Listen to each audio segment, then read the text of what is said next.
था मुझे कैसे होता है, बट इट बिल्कुल। Works. So see, that is called priming of your clock. अब body has a clock. Our body listens to us. पहली बात तो अब जब आप देखो कि कितने सारे लोगों ने अपने cancers ठीक किए हैं. How is that possible? And they Psychoneurology. talk about absolutely it's psycho, neuro, physio, immuno, endocrinology.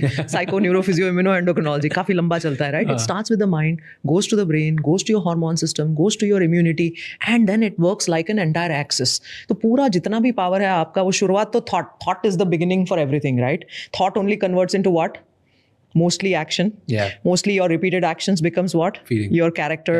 Then slowly that becomes your destiny. तो लेकिन शुरुआत तो कहीं ना कहीं उस सोच से हुई ना, तो सोच का बहुत महत्व है. तो अगर आप वो बता देते हो, you're priming that clock that look, this is how I have to wake up. Now it's your thing. और आप अगर वो just सोने से पहले करते हैं ना, जब आप वो थीटा स्टेट में होते हो, because that is a suggestible state. उस स्टेट में इसीलिए अगर आपने मान लो अगर आप मैनिफेस्टेशन की काफ़ी सारी वो देखते होंगे या फॉलो करते हैं ना, तो वो बोलते हैं आपने पानी का बोतल रखा हुआ है, tell that water what you want to do and then drink that water. Essentially what you're trying to do is you're giving a second line of this to the body कि अब मैंने वो ingest भी कर लिया.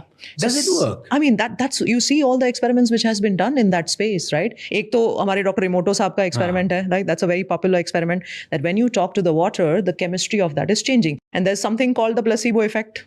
अब मुझे तो हमेशा एज अ डॉक्टर ये लगता है कि मैं माइग्रेन ठीक कर रही हूँ, लेकिन 40% साथ में प्लेसिबो वाले भी तो ठीक हो गए, तो वो कैसे हो गए? मुझे वो 60% से ज़्यादा 40% में इंटरेस्ट होता है कि सोचो बिना कोई दवाई दिए आपको शुगर पिल देने के बावजूद भी आप ठीक हो रहे हो. तो what happened? There was a switch in the brain, there was a switch in the mind which you just ignited it just followed. वो तो जीनी है अपना अपने आप करते रहता है, अपना काम कर दिया उसने. So yes, it is possible to prime the clock. Okay. So if you are able to do that pillow talk, wonderful. There's nothing like it.